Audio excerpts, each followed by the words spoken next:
Deidre Melton, how are you? Daryl Vaughn, peace. How you doing? Good afternoon. Momo said so. Yvonne Morris, how are you? Willie Christmas Smith, good afternoon. Colette Moses, Matthew Dennis, how you doing? Shalika Miley Thomason Liggins, hey there. Malika Harris, how are you? This is a little, God is trying to tell you something. Josephine Richardson, how you doing? Tanya Johnson. Speak, Lord. Felicia Austin Singleton, boy. Everybody join the party. Michelle Colvin, Rel KR, Janice Murray, Greer Duncan, Fatima Bohannon. Good afternoon. Janice Murray. Aquita Sunshine. I like that. Marquise Green. Tanya Smith. Speak, Lord. Anjanette Johnson. Sister Todd White, how are you? Stephanie Brown Thompson, Kathy Michelle. Good afternoon to you. Karen Davis. I love it too. But Rhonda Baker. Myra Crenshaw, how are you? Marlo London. Noemi Aviles. Julia Barron, good evening. Lisette Alvarez Masonette, good evening. Moody Petra, yes. You know he is. God is trying to tell you something. Woody Wood. Carlos Lane, how are you, Queen B? Sherma Peterkin. Jocelyn Britt. Joyce Williams. Robin Latif, hold the line. Linnell Duncan. Good afternoon, Wayne Richardson, freeholder. Ingrid Johnson, how are you? Rel KR. Dorothy Croner. Trying to tell you something. Siobhan Watson. Irvian Clark. Sylvia Lee. Naja Z. Hakeem Johnson. Reese Purefoy, good evening. Roxanne Lewis. Adrian Michelle Bula. L. Monique Williams, good evening. Carlos Jasper. Thank you, Deidre. Yvonne Webb. Kim Barnes. Yes, he is, Yvonne. Janice Lucas. Elizabeth Rainey, how are you? Miss Rainey. Sharonda R. Bailey. Maxine Young Coleman. Nina Page. Dawu Flat Top Williams. Good evening, Mona Ross. Laura Haynes White. Thank you. Lori Jackson Betts. Cheryl Pace. Nanny Evans. Hey there. Rosalind Jones. Andrew Smith. Yes. Churches are open 50 or 25% of the capacity. Trinette Williams. Nate Collins.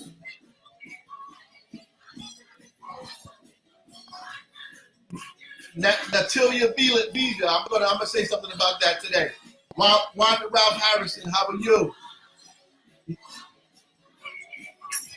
Muffy Gainer. Muffy, how are you? Monique Terry.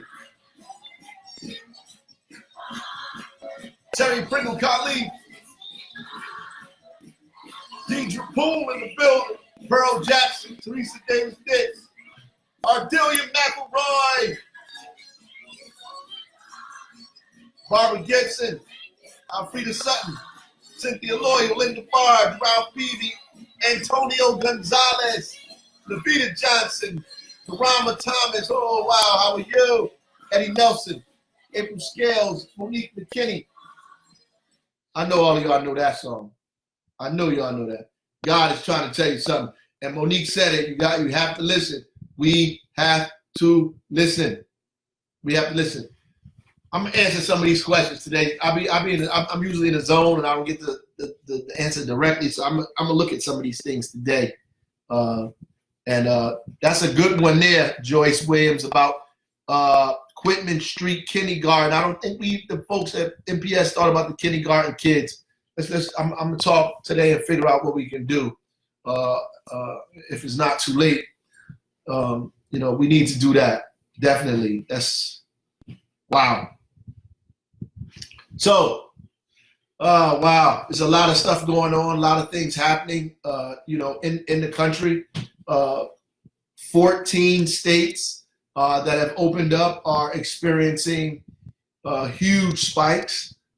Some states are in a state of emergency again.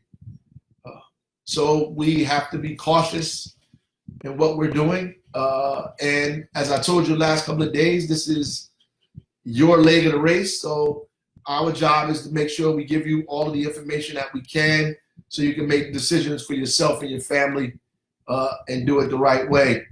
We want to make sure that, as many of us are safe as possible and we have the right information and we're keeping everybody else in our family safe as well. It's incredibly important that we do so, in fact. And if you're out at events, you should, when you go to these events, that people are having. I know some of you are going to cookouts. Some of you are going to different events that people are having. After you go to these events, you should go get tested. You really need to go get tested after these events that you go to. It is beneficial to yourself. It is beneficial to the community. Get yourself tested.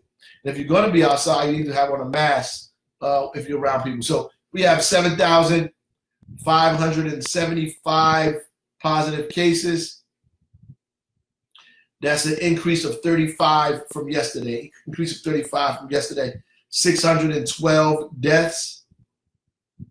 It's three new deaths. Three new deaths. Essex County have 18,268 positive cases. 18,268 positive cases with 1,733 deaths. 1,733 deaths. New Jersey has 165,864 positive cases with 12,455 deaths. East Orange, 1907 cases with 205 deaths. Irvington, 1360 in cases and 143 deaths. Orange, 979 cases and 81 deaths. By zip code, I'm going to do the zip code today. I couldn't do it yesterday. 07102 272, 07103 893, 07104 1596, 07105 1229, 07106 812, 07107 1280, 07108 602, 07112 600, 07114 324 cases. Deaths, 07102 31, 07103 106, 07104 131, 07105 48, 07106 71, 07107 77, 07108 68, 07112 52, 07114 23. And so because they are having spikes all over the country, right? And because they're opening up, we have to make sure we give you all the information. We're going to push folks to wear their masks, wear their gloves, the cleanliness. And part of it is because they're going into places and the places are not being inspected. They don't have a permit process. We have a permit process in Newark.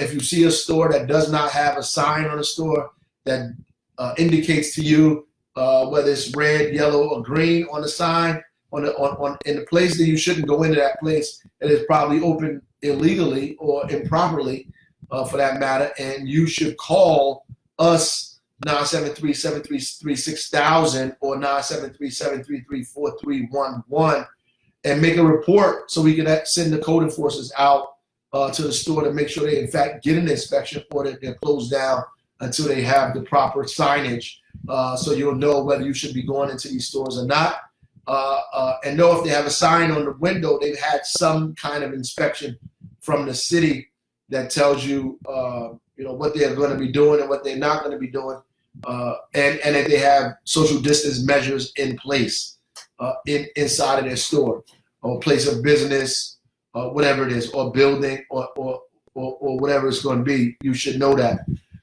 Again, we allowing the cookouts and the gatherings as long as you're doing it properly. These are family cookouts, family gatherings, no block parties. It must end by 9 p.m., no later than 9:30. We are going to come out, pass out literature, talk to folks, do what we can to get you to comply with what we're trying to do, and hopefully you can get people to help us comply as well. Remember, in order to be safe, you need to wear a mask. You need to wash your hands like frequently, like incessantly, like wash your hands. Socially distance yourself. Socially distance. Cover your. Hopefully, if you have on a mask, you don't have to cover because your mask will be covering it for you.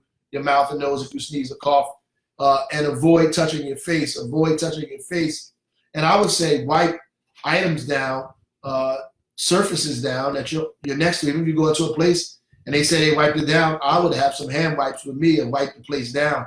I'm telling you, when I go places, I'm going to wipe it down. I'll wipe groceries down when I get them from the store.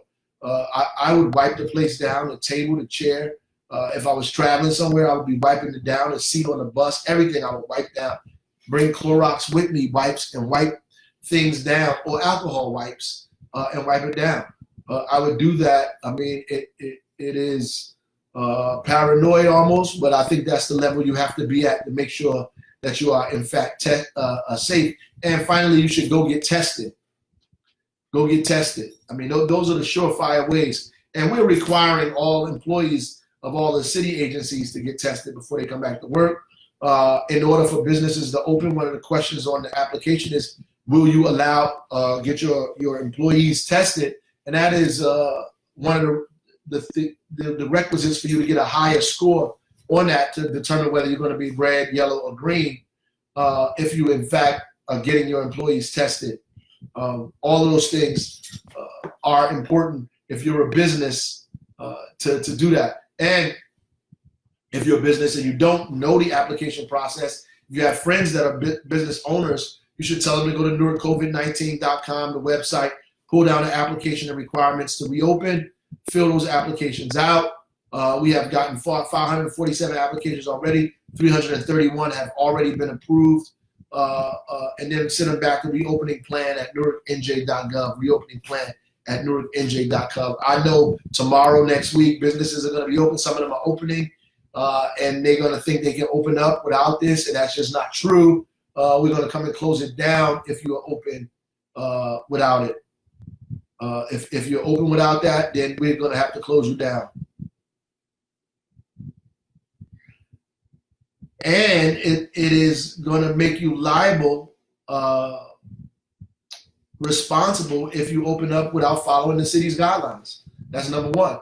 And if you do it in a way that we think that you're have blatant disregard for city policy and procedures, we're going to not allow you to practice business in our community at all. So. Again, I see a question up here about block parties. No block parties. Family gathering is not a block party. Family gathering are not a block party. We are thinking that family gatherings are in front of people's homes or in a backyard. That's what we're thinking about, right? Or if you live in a complex, that is in your complex, in front of your building or right there with your family is there, not a piece where you've invited the entire project, right? So that's important. And the essential businesses that were already open are getting inspected as well. So we're going to go around. Obviously, they were already open, so they don't have to get a permit to reopen because they're already open, but we're inspecting them. And if they're not following the social distance guidelines, if they're not wearing masks, they're not doing the things they're supposed to do, we will shut them down. We will shut them down. And so it's important for you, if you see businesses like that, if you see businesses like that, that you let us know. Because we need to close those businesses down because they're doing things that they have no business doing. Absolutely. And it's important. It's important because people walk into those stores and you never know if one of your friends go into one of those stores, they're not doing what they're supposed to do, and they show up on your porch the next day or that evening, and they caught something at a store that wasn't doing what they're supposed to do, and you walk right past that store. So it's important for you to report them, whether they're essential or non-essential, whether they've been open or not. Been open. If they've been open, then they know better. All of the stores that are already open already know they have to social distance. They already know they have to build partitions. They already know that everybody should be wearing masks and they should only let people in the store with masks. They already know they have to clean up regularly. If these things are not happening and then we expect it is not happening, we're going to close the store down. And there's a question: if you go to a cookout or a gathering, should you get tested the next day? Absolutely, Muffy, you should get tested. I would. I'm just telling you that's my advice. I would go to the testing site and get tested immediately, particularly if you're in close proximity with people and they're not wearing masks, right? You're usually safer if you're around people and they also have on masks and you have on a mask, and you guys are not all up on each other, and you're not sharing utensils or products. Like, you guys are not sharing the same things over and over again. And even if I was at those events, I would have my own hand sanitizer, even though we're requiring people to bring hand sanitizer. I have my own hand sanitizer, and every 3 minutes I would wash my hands every 3 minutes. I don't know, you don't know who you touch, what you touch that other people touch. I would wash my hands. And when I went in the house, I would take those clothes off, get those clothes washed immediately, and take a shower. I would do that immediately, right? These are precautions that you have to take. It's important for you to take these precautions, right? Somebody is saying that ultimately they're okay because God is going to take care of them. That's why I always say this is our Noah moment, y'all, because God told Noah to build a boat, right? That's what he told him. And that's what I've been preaching all around. Build your boat, build a boat. We're building a boat, right? Because if God is all powerful, he could have saved Noah's life without a boat, right? But the instruction was build a boat, right? And so build a boat, meaning protect yourself. It's important, folks, that we stay focused here. Businesses have to get their employees tested before they open up. Yes, they do. Stores who've been open are doing the same. Now, let me tell you this. These are for patrons, and I know it's business owners on here who are worried about their employees being tested. If a business owner is fighting to not get their employees tested, I would be scared to go into that business. That's just me. Like, if it's more important for you to not get people tested, right? If you're making an issue saying, I don't want my employees tested, then that means that you have very little care about my own safety. And I wouldn't be worried about, if it was my business, I really wouldn't be worried about what other businesses are doing. I'll be worried about my own liability, right? My own liability. My folks are tested, right? That's what I'm concerned about. Are my folks tested? Are we safe? Can I open up in good conscience? Never mind what the local corner store is doing. What am I doing to make sure that happens? Yes, and churches have to fill out a plan as well. Churches have to fill out and submit a plan to us about what they're doing to reopen. Obviously, there are going to be churches that don't do that. And what the state order, wasn't the mayor's order, the state order says that if the church has to have 25% of its capacity and no more than 50 people. So if it's a big giant church like Metropolitan, they can only have 50 people. If it's a smaller church, you have to have 25% of what your capacity is when it opens up. So you need to be clear on that. City Hall opens up Monday. Monday, City Hall is completely open. I want you to be cautious when you come in there. They're going to take your temperature. Don't come fussing that you don't want to get your temperature taken. If you walk in that door, they're going to take your temperature. They're going to require you to wear a mask. There's only 3 people on the elevator at a time. There's on one stairway is going up and one stairway is going down. Stairwell is going up and one stairwell is going down. You cannot bunch up on the stairwell. That's not going to happen, right? There are going to be partitions between you and everybody else. I don't want you to feel alarmed or feel like it's cold because things are not going to be regular, right? We're going to purchase some UV lights. We get an opportunity to deal with, make sure virus is not lingering in the air. So there are many things that we're doing on our side, and we're getting all our employees tested. So if we can get our employees tested, then you should go get your employees tested. Go get your own employees tested, right? And not fuss with me because I'm telling you to get your employees tested. You should just be getting it done. You should get it done. So these landlords are out here. I mean, I get it. You know, landlords, just like the city. The city is experiencing a deficit because people aren't paying their taxes, and landlords have to pay their mortgage, so they're harassing people about the rent. But there is a right now you can't pay. Right now is eviction moratorium, so they can't evict you. So people that are threatening to evict people, that can't happen. And there's a bill being argued now, floating in the down in Trenton, basically trying to give homeowners the right to negotiate with their mortgage and finance companies about payment plans, and the same with folks that are renting payment plans, so you're not required to pay all of the money up front. Let me tell you, you're going to be required to pay at some point. We still live in capitalism. You're going to be required to pay at some point.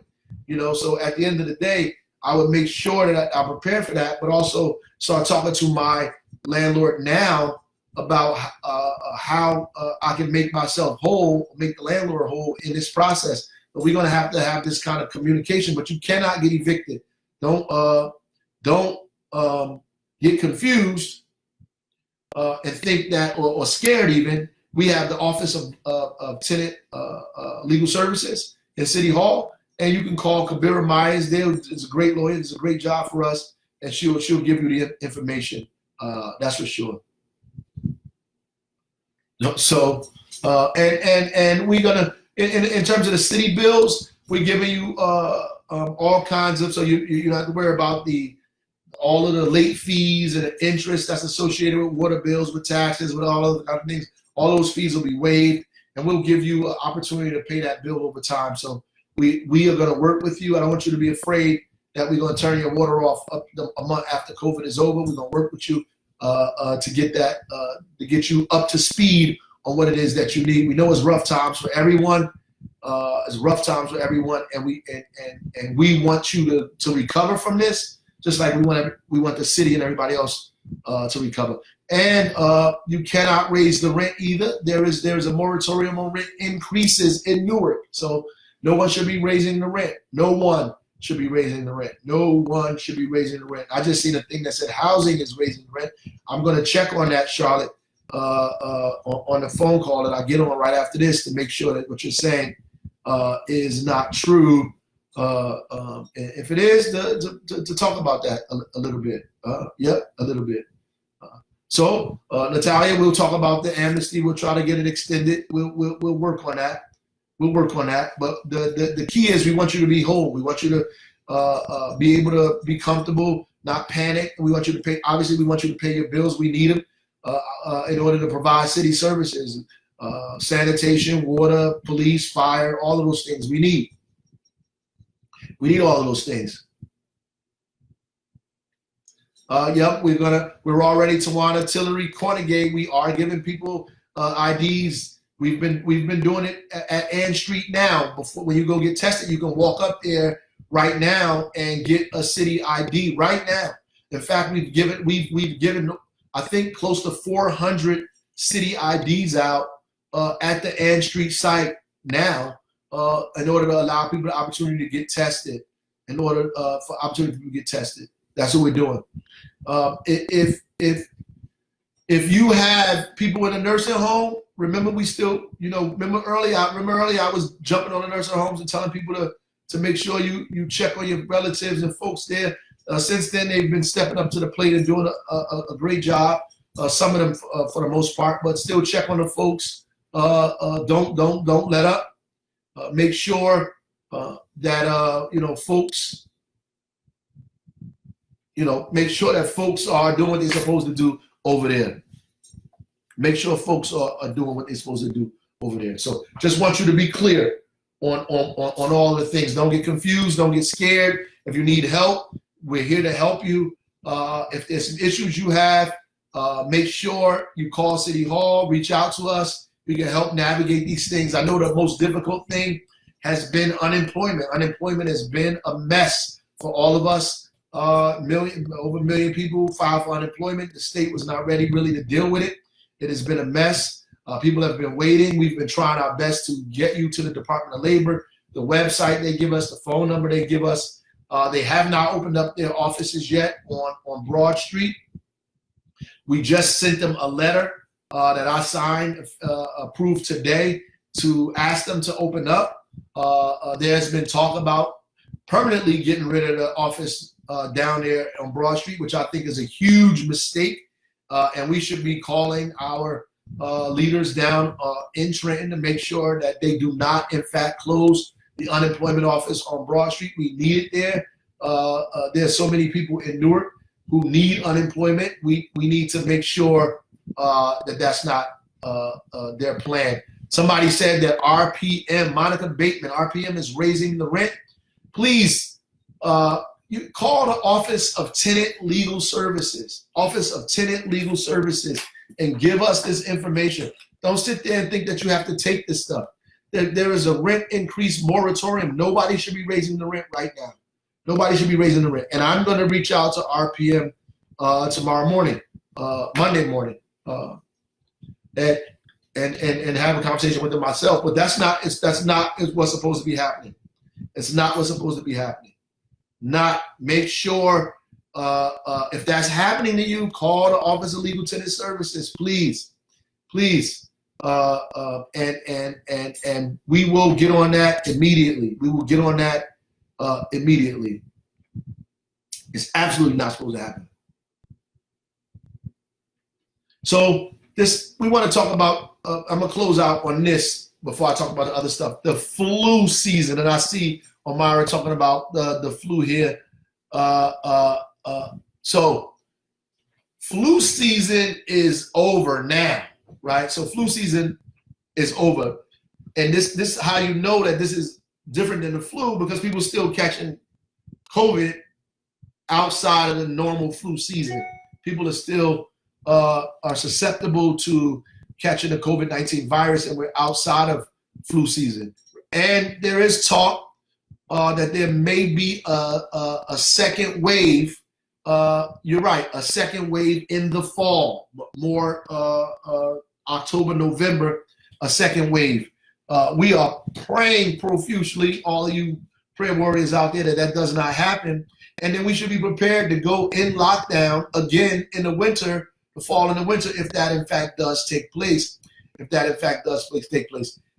a second wave of it, basically, so if you look at what's happening around the country now, when it first came, it was brought over here by people who were traveling. People who brought it here, right? Even in Newark, the first people to get the virus in Newark were people who were not long-time Newark residents, right? People who worked in New York City, who traveled back and forth.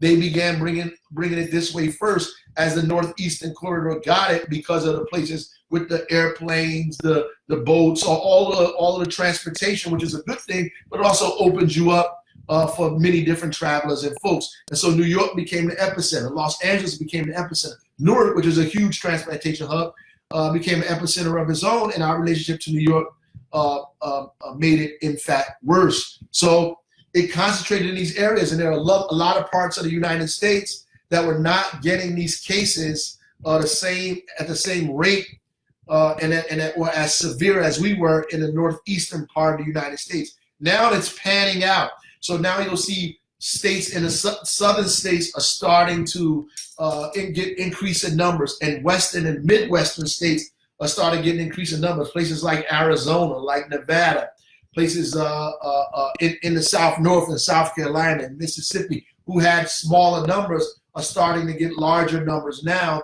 And so as those numbers grow, because the wave is hitting them, as those numbers grow, it'll probably affect the second wave, because the United States is not shut down and we travel from place to place. So many of us go down south during this time period. We head on down south, we head to these places, and a lot of these places are opening up. So many of us are going to Florida, many of us are going to Atlanta, many of us are going to see our family in North Carolina, many of us see our family in Mississippi and South Carolina and New Orleans. And as those cases grow and grow and grow, you will have opportunity to catch the coronavirus down in the southern parts of the country and travel back here and begin to hit us with a second wave. Listen, I'm not a scientist, but that is what the data is showing us right now. And so we just have to be careful. Even in our travels, we have to be careful because as the country opens up, people are going to travel. People are going to travel. They're going to drive. They're going to get on a train. They're going to get on a plane. They're going to travel back and forth, which will make us more susceptible to a second wave of coronavirus hits that may come. So just you know, and people are very, very, very, very reckless. So we have to be careful, right? We have to be careful because there's some reckless folks out there. We have to be careful, please. I'm giving you the information, and why we're not going to stop this. We're going to go through this even through the coronavirus. I promise you that we're going to have these updates, right? We're going to have these updates at least until Labor Day, right? At least until Labor Day, and you know, even after that, we're going to try to have them at least once or twice a week because we need to get this information out. And when a second wave, if it comes, we need to go back to our regular correspondence so you have all the information that you need to have, because I want you to be prepared, because you have to run this last leg. Right now, as the governor opens everything up and as everything starts to unfold, it's going to be increasingly difficult for us to enforce things that the state and everybody else has allowed to take place. So we need you, in fact, to be conscious and cautious and be supportive of the work that we're trying to do to keep everybody safe. Listen, we're having a community cleanup. I want to remind you of that. We have a community cleanup. The South Ward begins tomorrow. Tomorrow, South Ward cleanup. Clean up in front of your house, on your block. Clean up in front of your neighbor's house. There will be dumpsters out there that you can dump items in if you need to. We're doing that, right? They're going to be in 5 different locations of dumpsters: Pomona and Parkview Terrace, 5 different, in the Weequahic section, in 5 different areas. Well, more areas in Cleveland. Let me just read them. Pomona and Parkview, there will be a dumpster. Leslie and Chancellor, Wainwright between Chancellor and Lyon, Shepherd Avenue between Osborne Terrace and Bergen Street, and Ludlow Street down by Seth Boyden will be dumpsters. And dumpsters in the Clinton Hill will be South 12th Street at the IYO, Ingram Place between Millerton and West Runyon, South 20th Street and Clinton Avenue, Shanley Avenue between Clinton and Madison, South 18th Street between Avon and Clinton. 5 sites, and you can pick up your supplies from the Clinton Avenue Community Sound Stage on Clinton and Petshot and Bull Porter Sports Complex on Lyons Avenue. That's tomorrow, South Ward. The next one after that is June 20th. That's the West Ward. June 20th is the West Ward. June 27th is the East Ward. June 27th is the East Ward. July 11th is the Central Ward, and July 18th is the North Ward. We want to clean. And you see the DPW guys, they'll be out there helping you and assisting with the cleanups on the main corridors. They're not cleaning up your block. They're going to be on the main corridors, and we want you to do your block. Please. I told you that City Hall will be opening up again, so be prepared for that as well. Everything will be open, and you'll be able to engage with all the services that we need to engage with. Sunday, I'm having a great conversation at 2 p.m. on this Facebook Live. 2 p.m. on this Facebook Live. I'm having a conversation with Black law enforcement officers to talk about George Floyd, all the other issues around police misconduct, police brutality, and how they feel being Black officers in the time of this transformation of defunding the police and all this other stuff that's going on. I want to talk to them about that, right? Tiffany, thank you for the T-Mobile. I needed that. Thank you, T-Mobile on Broome Street. We on them. But other than that, please tune in for us on Sunday. And reminder, we need you to do the 2020census.gov, 2020census.gov, 844-330-2020, 844-330-2020. I went over a little late, but we need you to fill out the paper form, or you can send it by mail. You don't need the code. Well, you do need the code, but if you don't have it, the PIN number, if you don't have it, they will take your address anyway. Listen, please be safe this weekend. Please be safe. I love all of y'all. Wear your mask, avoid large crowds, hug your family, call your grandmother, talk to your mother, make up with people you've been beefing or arguing with for nothing. Newark is Newark strong. I saw somebody with a sign today said strong communities don't need police. That's what they said. I thought it was crazy. But listen, strong communities are based on strong families and our ability to communicate with each other. And strong communities control their police departments. Strong communities control what goes on in their city government. Strong communities control what happens on their block. Strong communities control what happens in their city. And Newark is strong, strong, strong. And y'all keep pushing and stay strong. Newark strong. God bless.